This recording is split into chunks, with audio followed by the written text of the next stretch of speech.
Fala pessoal, tudo beleza? Sejam muito bem-vindos aqui ao meu canal. Sou o Pedro Coelho e antes de analisar uma questão interessantíssima para cair na sua prova, eu gostaria de pedir uma gentileza. Se você não está inscrito aqui no canal, se inscreve, aciona o sininho, dá o joinha para divulgar ainda mais esse vídeo e sempre que eu trouxer conteúdo novo, você vai ser devidamente notificado. No vídeo de hoje, pessoal, a gente vai analisar a compreensão do Supremo Tribunal Federal relacionando aí questões vinculadas ao direito internacional e, claro, também à área criminal. Você deve saber que para o procedimento de extradição é necessário o preenchimento de uma série de requisitos e, dentre eles, um extremamente importante que analisaremos no vídeo de hoje é a chamada dupla punibilidade.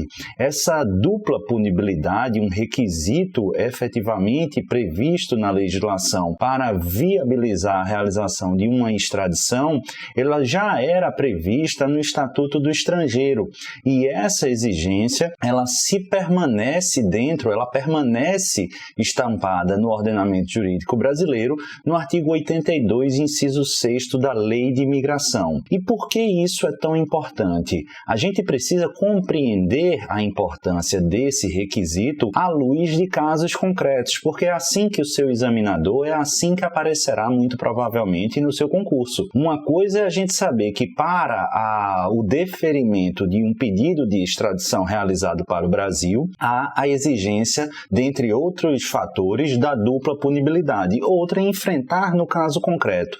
E um tema belíssimo, uma situação concreta linda para cair na sua prova, envolve a seguinte ideia. Vamos imaginar que um país estrangeiro aí qualquer tenha requerido a extradição de um nacional deles que fora encontrado, identificado e preso no Brasil. Isso é possível, ao menos em tese é possível.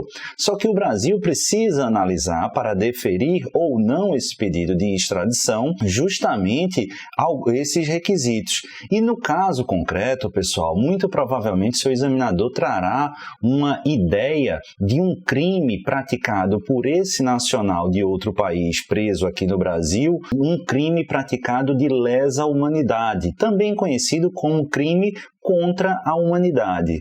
Então, o que é que acontece? Acontece que nesse caso concreto, o crime lesa humanidade, ele foi perpetrado lá na década de 60 ou na década de 70. E quando a gente visualiza o preceito secundário, a pena máxima em abstrato previsto para eles, de acordo com o nosso ordenamento jurídico, ele estaria prescrito. Ora, você sabe que a prescrição é uma causa extintiva da punibilidade. E aqui é o ponto nevrálgico da coisa. Por quê?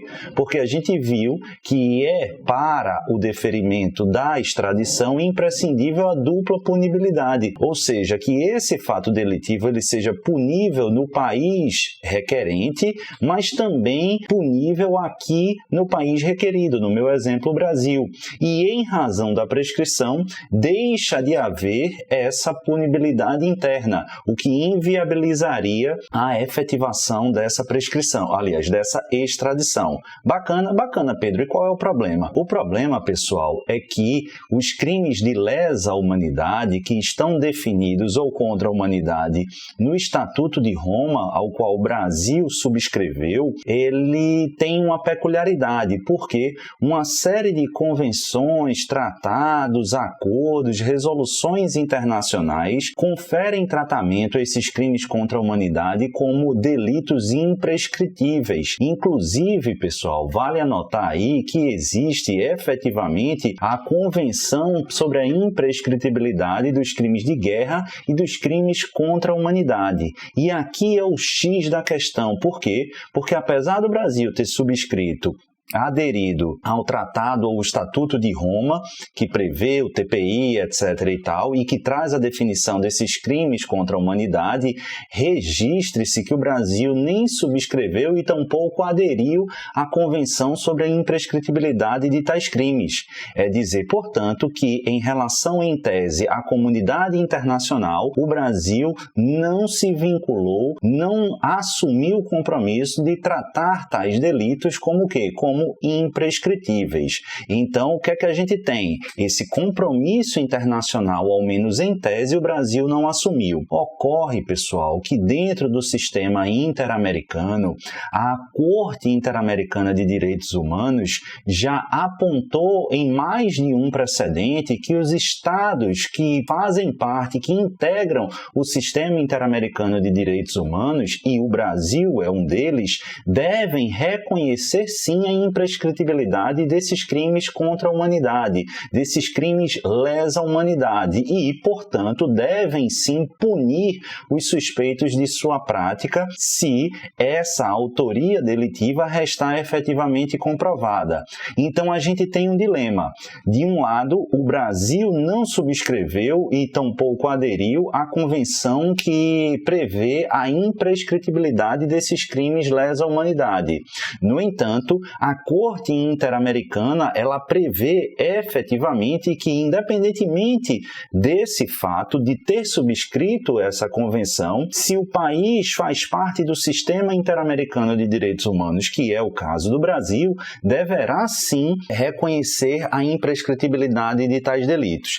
Esse foi o contexto, o pano de fundo sobre o qual o Supremo Tribunal Federal precisou deliberar, precisou avaliar, e o fez no pedido de extradição 1362 do Distrito Federal. À ocasião, em 2016, finalzinho de 2016, o entendimento que fora consagrado foi de que, nesse caso, nesse exemplo por mim dado, o Brasil não poderia conceder a extradição. E por quê? O primeiro argumento que prevaleceu na maioria, ou para a maioria dos ministros, foi justamente aquele de aspecto formal, ou seja, que o nosso país não subscrevera a Convenção sobre a Imprescritibilidade dos Crimes de Guerra e dos Crimes lesa humanidade, contra a humanidade. Beleza? Não houve a subscrição e tampouco a adesão. E o segundo, tratando de certa forma do princípio da legalidade dentro do aspecto dentro do aspecto da lex populi, afirmando que exclusivamente a lei interna do nosso país poderia dispor sobre prescritibilidade ou imprescritibilidade de delitos. Não seria possível ampliar o ius puniendi, portanto, criando tipos penais imprescritíveis ao arrepio da legislação interna apenas por interpretação de direitos humanos ou de direito internacional. Especialmente no caso concreto, por quê?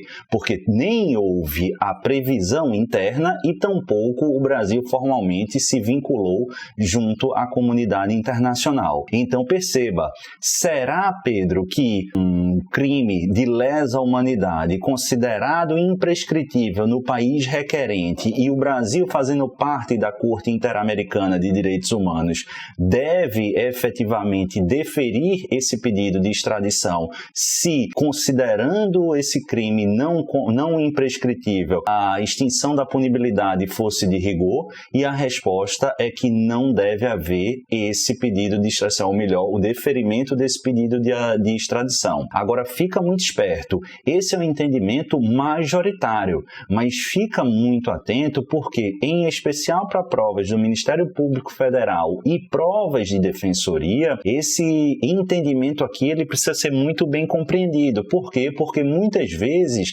nesse tipo de prova, exigem um conhecimento mais aprofundado e cada vez mais aprofundado da jurisprudência dos tribunais internacionais, em especial dentro do Sistema Interamericano de Direitos Humanos da Corte Interamericana. E conforme eu disse e já reiterei, o entendimento da CID, da Corte Interamericana de Direitos Humanos, é justamente em sentido oposto, é dizer, portanto, que o STF, nesse ponto específico, contrariou o entendimento da Corte. Beleza? Então, agora você já tem um conhecimento bastante vasto sobre esse tema e tenho absoluta certeza que se amanhã ou depois isso aparecer na sua prova, seja prova objetiva, dissertativa, discursiva ou oral, vocês já estarão mais do que habilitados a respondê-la. Beleza? Espero que tenham gostado. Não esquece de dar o joinha, comentar aí o que você achou e se inscrever aqui no canal.